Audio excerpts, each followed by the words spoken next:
Hello, welcome to Old Nerd Reads his Marvel Comics in Order. This is episode 77. This time I read Supervillain Team Up number 9. This is the first Supervillain Team Up issue I own, the earliest one. I don't remember why I picked this up originally. I think it's because a couple issues after this, there's a John Byrne issue where John Byrne at least drew the cover, if not the whole issue. I can't remember now. But this is the reason I have the Avengers that are occurring right now. The last video was about Avengers number 154, which leads into this issue.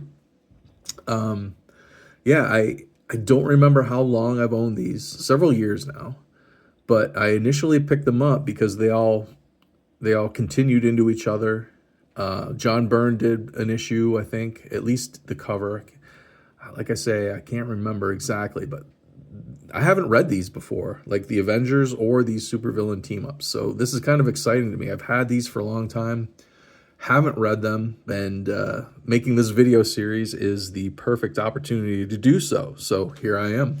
Read this for the very first time, along with the Avengers 154 that led into it. This copy's probably very fine. And some dings here, and some color right there from something. Yeah, that's pretty common, that red dye. I forget why. There's a reason for that. It has to do with retail, I think. But I can't remember what the reason is exactly. It's stained a little bit. There's a few more wrinkles, but not in bad condition.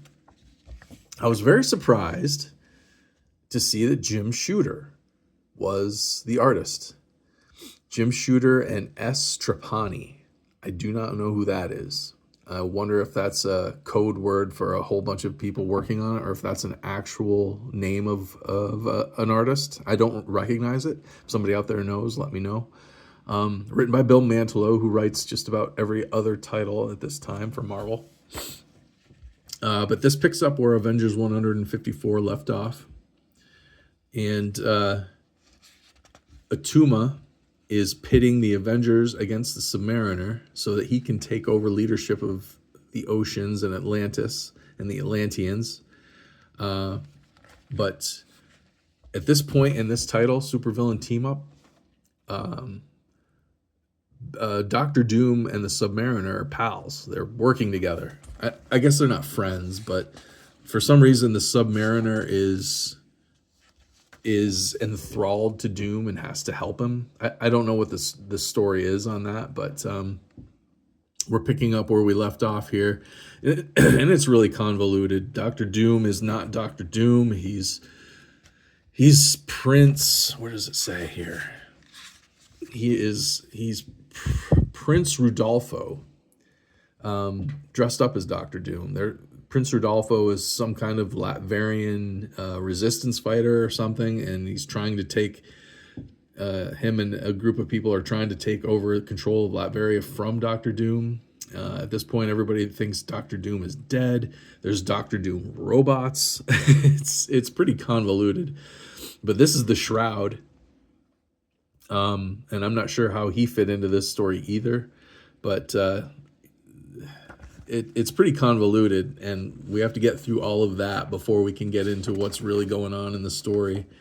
But Prince Namor, he'd been knocked out the last issue. He wakes up and believes that he is released from his oath to work for Dr. Doom, and he is going to go back to Atlantis to lead his people.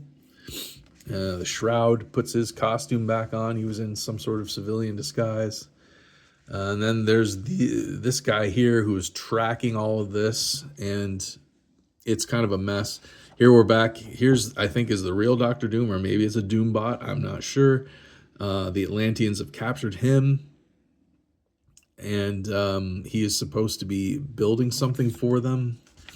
And this is Namorita, who gets popular, I think, in the 90s when she's a member of the New Warriors. But this must have been like some early appearances of her. So the Atlanteans are trying to get Dr. Doom to build something for them. a cure. What is it for? I forget. Anyway, the Avengers bust in and they're under Atuma's control. And this is kind of interesting. Like Jim Shooter, you don't think of him as an artist. Maybe a writer, but definitely an editor in chief of Marvel Comics. But this is before he was that. Uh, but before this, I mean, he broke into comics writing the Legion of Superheroes for DC Comics. But it's interesting to see him doing the artwork. I wonder if he just kind of did the layouts and the co artist did the finishing pencils. I'm not sure. Interesting nonetheless to see Jim Shooter drawing and his take on these characters. It's pretty good. I mean, I wouldn't follow his career as an artist at all. It's not that good of artwork in my opinion, but I mean, he knows how to get the job done as far as storytelling with comic art. So it's interesting to me to see this. But anyway, the Avengers come in to take on Doom, and they've got these collars on that Atuma put on them to control them. So they're actually here to fight Submariner, but Submariner's not here. Dr. Doom is, so they fight him, and Doom pretty much fights them to a standstill. Meanwhile, we find out where the Beast went.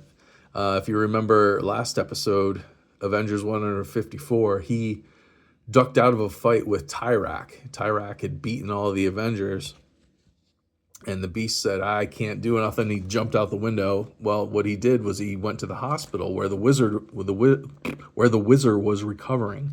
And Wonder Man was sitting at his bedside. Anyway, he recruits those two to come help him save the Avengers. Meanwhile, the Submariner is flying back to Atlantis, and there's a couple of Russian military aircraft that spot him and start shooting at him. So he wrecks them and tosses them out, makes this guy bail out, eject, and he finds out that these Russian military planes were monitoring Atuma because Atuma's getting ready to attack the surface world, and that's how Namor finds out about that. So now he is heading into take care of the whole situation. So this is where this issue leaves off, and it's going to continue back into the Avengers title, number 155. And then I think after Avengers 155, it's going to come back to Supervillain Team Up number 10. So it's a nice at least four-part crossover between the two titles. And like I said, it's kind of the reason I own these, because the completest nerd in me found out that these crossed over, so that's why I had to buy the issues, so I had them. Just haven't read them ever. I've owned them for years, haven't read them, and you're going through it the first time that I'm going through it. We're going through this together. Anyway, if anybody knows anything about this whole crossover or anything else, any good trivia, please comment it down below. Stick around for more of these videos as I read through my Marvel Comics in release date order. I also do videos on physical media, Blu-rays, and books and whatnot. So stick around for that kind of thing. Subscribe, like, and share if you would, please. Thanks for watching. I'll see you next time.